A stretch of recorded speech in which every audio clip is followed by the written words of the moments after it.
Hello and welcome to Demystifying Poetry, the podcast that brings everyone closer to poets and poems. I am your host, Tara Stubbs, and this episode, my guest is Deborah Alma. Hello, Deb. Delighted that you could join us today. I'm really pleased to be here, Tara. Thank you for inviting me. So, Deb, the reason that I invited you onto the podcast was I was really fascinated by your work with the Poetry Pharmacy and its interaction with different poetry communities. For our listeners, just to reiterate, you have a poetry bookshop in Shropshire, but also in London, in the heart of London, indeed, on Oxford Street. Maybe you could tell us a little bit more about that? Yeah, well, it's a long story to get here, Tara. So maybe we'll touch on some of how it happened. But yeah, for the last 5 years, I've had a poetry pharmacy in a tiny town in the middle of nowhere on the Welsh-English borders in Bishop's Castle. It is a bookshop. It's also a coffee shop. It's also an event space. We have a physic garden. We do lots of things there. So I describe it, it's quite a strange place. I describe it as a poetry place or a place for poetry. And it's a long story about how we've gone from in the middle of nowhere to the heart of kind of retail in Oxford Street. And in Oxford Street, we haven't got as much space. We're there as a concession inside Lush up on the first floor. And it was conceived of as a poetry place as well. And we tried to have events there, but we met there, didn't we? And as you might remember, it's a bit of a hubbub of a place. So it's limited as to what we can do, but it's been really busy and really successful. So yeah, that's what we do. I was reading the other day that you said that initially it was quite quiet, but then suddenly it took off in Oxford Street. Yeah, Lush is open sort of till 9 o'clock every day pretty much, and 7 days a week, and we had to employ lots of staff to cover those shifts. So the first 3 weeks we were losing money every day, which was terrifying. And then we were picked up by, I think it was Secret London on Instagram. I think that's where I saw about it. Yeah.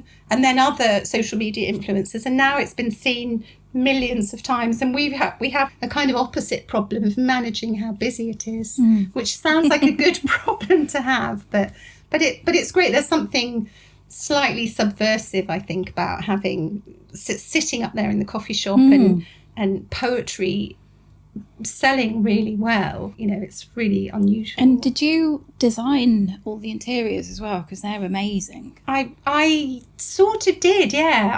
I worked with a colleague of mine, Esther, to sort of come up with the sort of simplify what we do in Shropshire into sort of these very definite sections. So it's an unusual bookshop. It's divided by emotional states. So if you have a broken heart, you go to a shelf of books around that subject and so on. But yeah, I worked with Lush designers, so they built it for us because we had a pop-up in their London HQ in Soho, which went really well.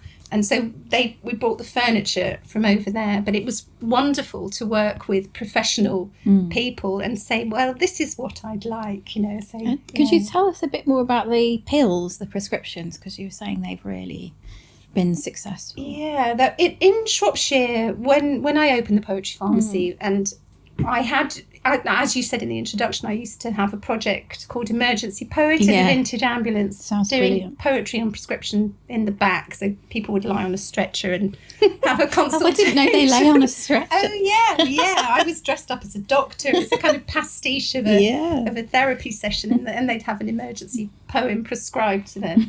And I did that I made a living being an emergency poet, which is very bizarre. For about 9 years, I think I did that.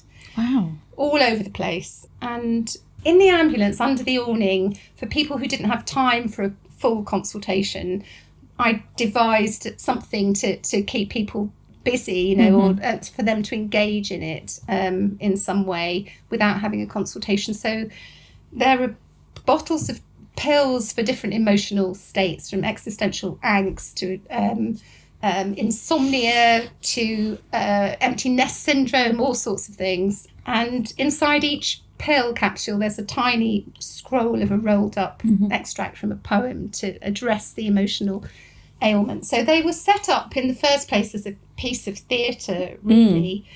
And then when I opened the bookshop in Shropshire, I thought, well, here is a shop, I'll sell them and see how they go. But they were mainly to explain the place. Yeah. But they've been extraordinarily popular. People really love them. I think they're amazing gifts. I bought several when I was down there. So maybe you could say a little bit more about the passion behind all of this, because it sounds like such a passion project. I mean that in a positive way. Yeah, I always describe it as self-indulgent, actually. But the passion behind it. Shall I talk a little bit about where it started? Yeah, that would be great. That would be really great. Thank you.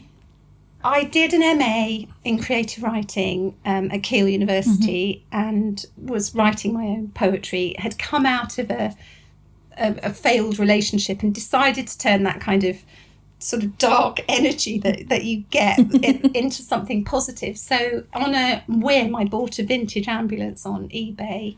I was single parent, low income. How much did it cost? Can I ask? I can't remember. I think it was £1,000. Wow, I bought it on my credit card. I didn't even know you could get vintage ambulances. Yeah, yes, you can. And on eBay. Yeah, the first one I had was 1950s, and it was a terrible mistake. And then I lived with my 1970s ambulance for years. That was the better buy. Neither of them had power steering, so I got overdeveloped arm muscles. But anyway, before I bought the ambulance, I had been working using poetry to assist communication with people with dementia.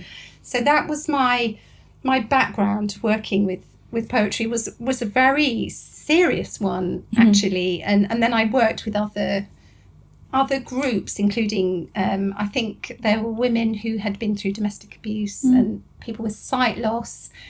And in that process, I learnt about how there's something that poetry does that communicates really intimately from one person to another, a bridge between us, I suppose. Yeah, and then so that was the underpinning to the work I did. And then I saw the ambulance, decided in a kind of moment of madness to become an emergency poet. And I was just going to do one festival and maybe get a camper van out of it. And then, but then that festival, I got 2 invitations to other events, and then another 2, and then another 2. Wow. There was a little BBC film. So it snowballed. And it snowballed, yeah. Fantastic.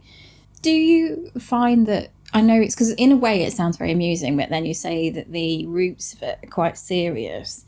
Do you find that that's a difficult balance to strike sometimes? Because there's obviously quite a profound love of poetry, and you take it seriously. Obviously, you're a poet, your partner's a poet. Yeah. But then there's that kind of slightly whimsical side. How do you make those two things work together? That's a really good question. I think you respond to the setting and the environment. So with people with dementia, even after I became quite well known as the emergency poet, I wouldn't have taken the ambulance. I wouldn't have dressed up as a doctor with people, or people in hospice. We made leave-taking poems together. Oh, wow. Which was a wonderful thing to do. And quite often they were read at people's funerals. Oh my gosh, wow. And so that the element of theatre didn't feel appropriate there, so I left it behind. I think the idea really behind it is because most people, in my experience, don't read, or it's changed actually, but I think most people don't read poetry habitually. Often people are frightened of it, they think it's not for them. So the idea was to take it to people, literally. That was the driver. I'm there driving. The driver behind the idea was to your podcast is demystifying poetry. It's to say, there is a poem for you. This is also for you. And my background, I grew up in a council estate where poetry was not for the likes of us. And so I think I get it. I get why people might be intimidated by it. Do you find sometimes that the poetry audience is self-selecting, or is it changing? Another good question. Sorry. Often self-selecting. Yeah. Or actively and consciously doing is breaking that down. So I am very embedded in the poetry community. I know lots of poets. I've worked with lots of poetry festivals. I'm a poet myself. I work with publishers very often, but I also, most of what I'm doing is to put it in front of people so that it's easy for them to find. So in a traditional bookshop, poetry is displayed A to Z, spine on with its. So you need to know what you're looking for. It's true. You're not going to encounter something in that way. So our bookshop is, there's a section for calm, or there's a section around grief or ill health, and people can find those books really easily. I've got the space to put them face on so that the beautiful covers are. Well, I read there was an interview I read with you, and I think it was in Positive News, was it last week, and it said in it that last year was the best-selling year for poetry since that kind of record had begun, which was really interesting. Yeah. But I don't know whether it was kind of also saying that a lot of that is because of Insta poetry and those kinds of media, and that there's still a kind of snobbery around that kind of work. There is. I think if you dig deeper into those figures, for small poetry publishers, it hasn't changed very much, and I think it's it's the big names, still, and selling more often. Because there was something that said Richard Osman still outsells all of these in a month or something when put together. So the small poetry presses, they are struggling. I guess. I see what I'm doing as kind of helping those small publishers as well, and also working with the publishers to say that the book still needs a blurb on the back like any other book. Don't just stay in your lane, but reach people more generally. Do you think sometimes poets are nervous about reaching wider audiences? Do you think that they might think they have to compromise or something if they do that? Yeah, that's the line I'm treading. Yeah. Absolutely that. So on the one hand, I have difficult decisions all the time. I'm actively curating the space and the books that are in it. So I have taught at university. I have worked and believe in using good quality work. So it does mean that I say no sometimes, and even no to best-selling poets, because I can't actively recommend them. And that has caused me some trouble. I'm sure it has. I mean, I think where you and I definitely agree when I'm reading about you is that you believe that good poetry should be accessible. Do you, or is that a bit of a simplification? Yeah, I think it's a simplification, because accessible in terms of you should be able to go in and buy it. So literally accessible. Okay. And that people could be helped to find more difficult work. I don't think it's easier if it's. I think it's good if people have to work a little bit. You do? Okay. I do. So, but I would have a range of poets. I would, and I suppose if I have a skill, it would be to get the right poem to the right person. Well, you're clearly very good at that. I don't know. Yeah. What kind of attitudes have you come across when you've discussed poetry with different communities? Because obviously you've got wildly different communities right now. Like you said, Welsh, English border and Shropshire. Yeah. And then you've got Oxford Street. Yeah. And that's the bookshop. But I also do and have done over the years lots of other works for conferences, charities, NHS, all sorts of different communities. And in a dementia care home, I would not go in and say I was a poet. I would go in and talk to people and then share a poem. Okay.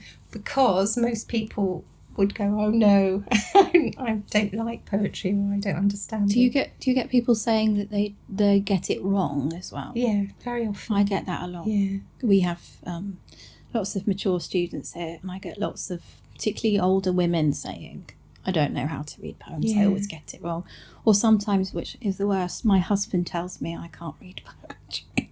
Which is my big bugbear. Oh no, that's just... So who decides, we don't stand in front of any other art and have that same fear, do you? No, I don't think so. But then again, it is very popular in like the spoken word side of things now. It's definitely growing in popularity. Yeah. So do you think there are more issues with certain generations around poetry, or is it, again, not too simplistic? Both. I think there's something about young people who have not got that fear. Yes. And they, when they're encountering it on social media or in however they encounter it, whether it's in a little pill capsule or, I mean, I've done lots of work with Lush. We have poems in their gift boxes now, and there's poetry in their spa treatments. And I think when people encounter it there, because it's in a place that they're familiar, then they accept that it's for them. I don't think they have that same fear, and it is being broken down, and that's a good thing. Yeah. I mean, do you think that? What's your experience? I mean, I think I have found doing this project that I think I had this very narrow view that poetry in general was something that people feared, and that, you know, somewhere like Oxford, it has this kind of threshold issue with people even coming to even talk about it. But then I realised that's because I don't know as many people doing community projects as I now know through doing this project. So I think I'm having my mind expanded about this. I think it's more complicated than I thought. One thing I have noticed though, which I wonder if you've encountered this with teaching, is that often teachers are frightened of poetry. That's been one. I did some work with a secondary school, and the teachers, quite a lot of them are very nervous about that. But I think that's often from their own schooling. I'm sure it is. Yeah, and I have, you know, colleagues in English literature at university who are scared of poetry. Yes. So it does go everywhere, really. Yeah. And I wonder why that is. Like you said something very interesting about how other art forms aren't quite like that. Because I do think people are more likely to perhaps go and see a painting and not worry about their response to it. Yeah, exactly. I do think a lot of it is how it's taught in, not in primary school. I think primary it's school, good in primary. It's fun. The children are encouraged to have a go. Yeah. And then something happens when they go to secondary school, and I think, and it gets compounded by the teacher's own fear of it as well. And because we know that lots of people don't read it habitually, so those teachers are not in love with poetry either.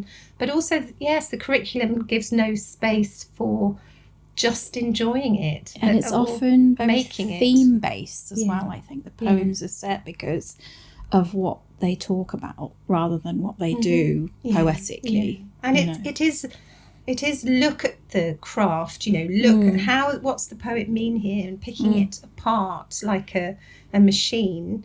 And of course the poet, when they were writing it, they wrote out of probably some emotion, some need to write it, and that seems to be forgotten in the kind of analytical looking at. But also that I remember one of the things that seems to annoy school children when I go to schools, when I say to them, what does the poem mean, or what is it about, they can tell me where the juxtapositions are and, you know, what the meter is, but they can't tell me what they think it's about.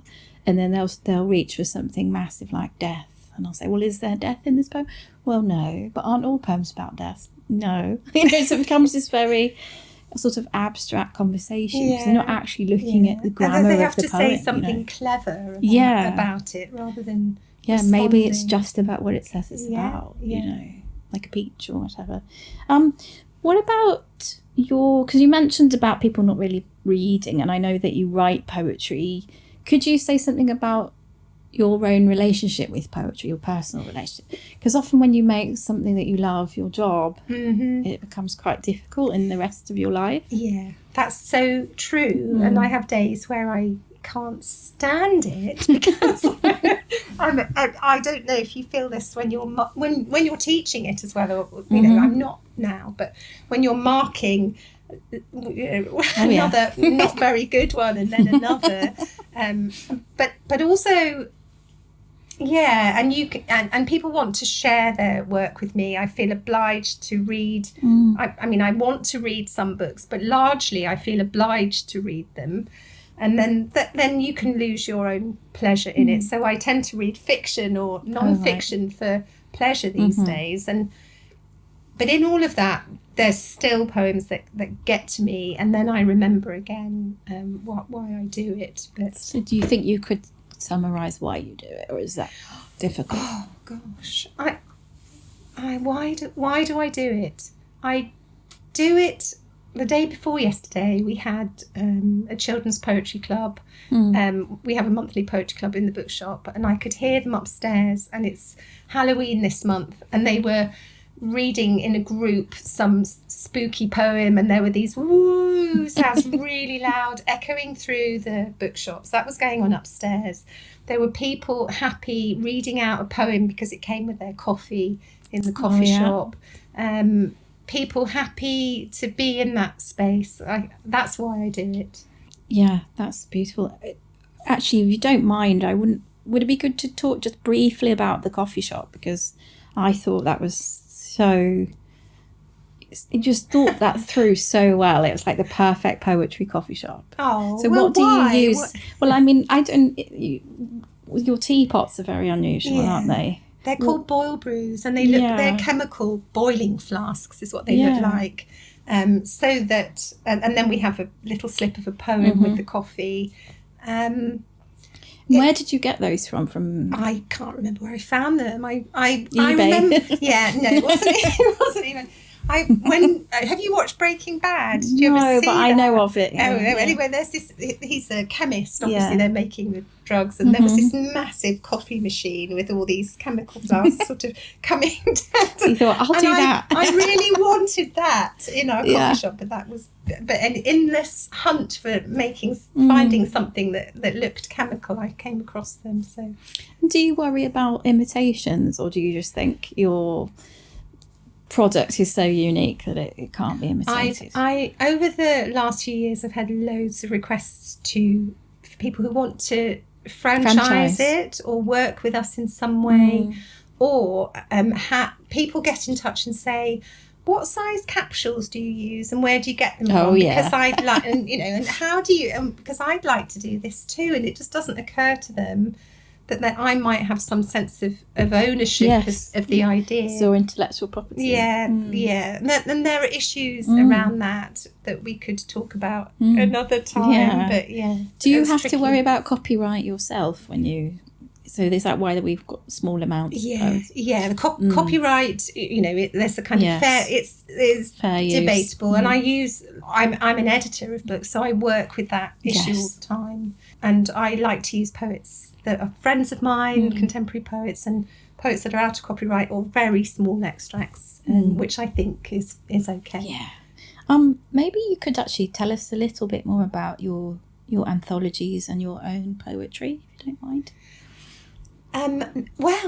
You were asking about my relationship with poetry now. I absolutely love editing poetry anthologies. It's such a treat to do. And Macmillan have just commissioned me to do 8 poetry anthologies. Oh, wow. So I've delivered Is that the Poetry Pharmacy series? Yeah. Wow, okay. And there's 8. There's one for each section of our bookshop.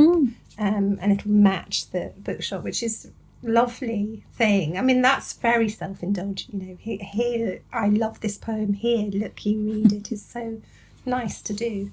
So that's the treat. And as for my own writing, I had my own collection a few years ago with 9 Arches, and it was wonderful. And I haven't got much confidence in my own writing, actually. But I felt that if I was emergency poet, I should be a poet, a published poet. But it's something that I love to do. I love writing them. I don't, oddly and apparently unusually, I don't care particularly about having them in print. So I do it if I have time, and I don't have much at the moment. So it's a playful part. It's actually interesting. I hadn't really thought of that the emergency poet term. How did you come up with that? Because it isn't quite a poet, is it? It's more like a poetry facilitator. Yeah, I needed to be a poet. I think I just saw the ambulance and the phrase came into my head. You know, I'm going to be an emergency poet. It was just so ridiculous. Because I guess there are sometimes, aren't there? You go to, I remember being in Montmartre or somewhere, and there was someone there who would write a poem for you on the spot. Yeah, we have someone called Jen who does that for us in Oxford Street every now and again. Oh, that's really cool. Yeah, it's a nice thing. Great. But I didn't give them my own poems. No. I gave them better quality poems than my own. Have you ever had any kind of negative press or responses?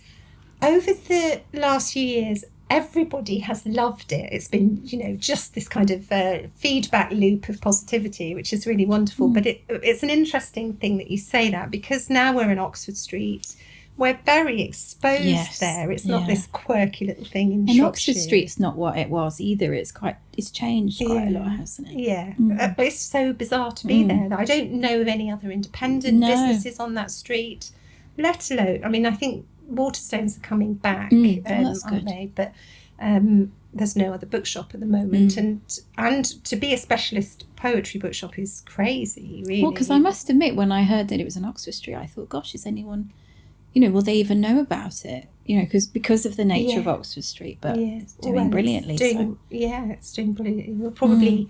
We're looking to have another one or two maybe next year. Who knows? But yeah, it's doing really well. So sorry, I cut you off talking about the negative side of it. Oh yeah, well, there are people, you know, you turn down their book, or you know, you're not going to stock it, so then people don't like that. And then if you're on social media, I think some of these posts have been seen millions of times, and there are thousands of comments, and amongst all of that there are negative ones. Can I read you one? Oh yes, please. This is my favourite. This is my absolute favourite. Somebody had put, "This is insulting to both poetry and medicine, quite impressive in a way." I love it. I mean, maybe you could make the case for the poetry, but definitely not for medicine. I don't think you're using it literally, are you? No, I want to say it's sort of a joke. You're not trying to cook your cancer with your poetry. No. No. Yeah, lighten up. Some people take it a little too seriously, actually. I think there are quite a lot of very literal people on social media, aren't there? Yes. Can't really see the shades of grey sometimes. Yeah. Gosh, okay. Have you got any more, or is that your one that sticks in your mind? Somebody, it's a pastiche of medicine, really, and it is light-hearted. And then, but some people really don't get that. So we've got a poison cabinet. I know, I've seen that. It's brilliant. The poison cabinet's got pills, you know, curses and maledictions and revenge and vice and darkness, and it's just fun. If you look inside, there are really good quality poets in those pills, and with Shakespearean curses. But we've had a few people saying, "Well, that's not very nice," you know. And it's kind of just. Right, politely back. Life isn't always very nice. No, those are human emotions. It struck me more as a kind of pastiche of an old-fashioned apothecary rather than boots. Yes. It's not. It's not an actual chemist, is it? And I think the design of it is amazing. I really loved it. That's nice to hear. I sent my husband loads of pictures. Oh, look at this! It seems to have been very Instagrammable. Yeah, definitely. It's pretty. Is there anything else that you'd like to mention about?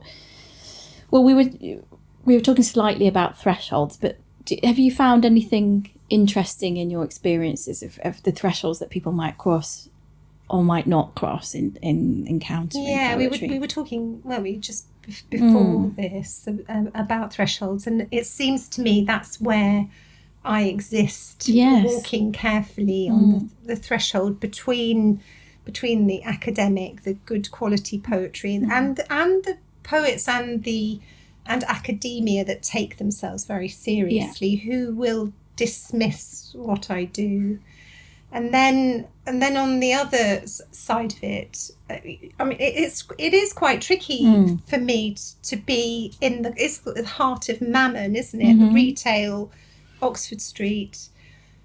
I'm not. It looks like I'm doing it to make money. I mean, everything else is there in order to make money. And whilst it's nice to employ people and so on, that was never the underpinning of what we were doing.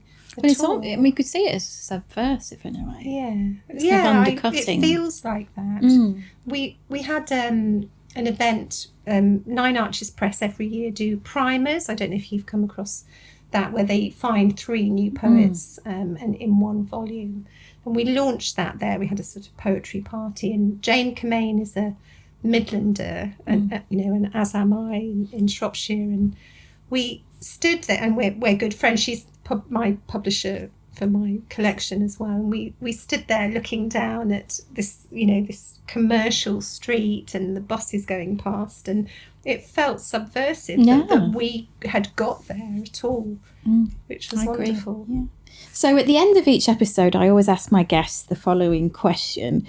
For someone wanting to get into poetry, do you have a poem or a poet you would recommend, or indeed a collection of poetry?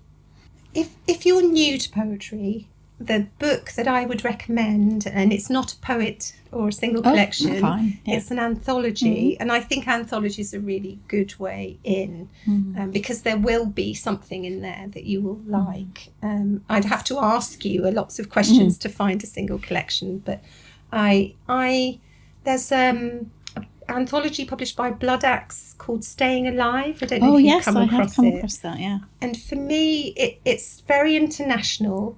It's a mix. It's mainly contemporary, but it has also kind of classic poetry, fewer of that. But they are intelligent, beautiful, and accessible, I suppose. They are all relatively easy to access in terms of understanding, but it's a great way in. And I think Blood Axe also is a really important poetry press in itself, isn't it? So it's a good way into that. Yeah.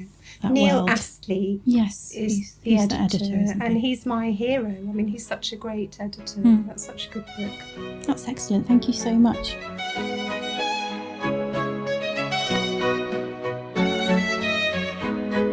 Where can people find out more about what you do? Oh, well, we're really easy to find. Just Google poetrypharmacy.co.uk. We've got a website. You can order our little pill bottles online, and Poetry Pharmacy on social media search will bring us up.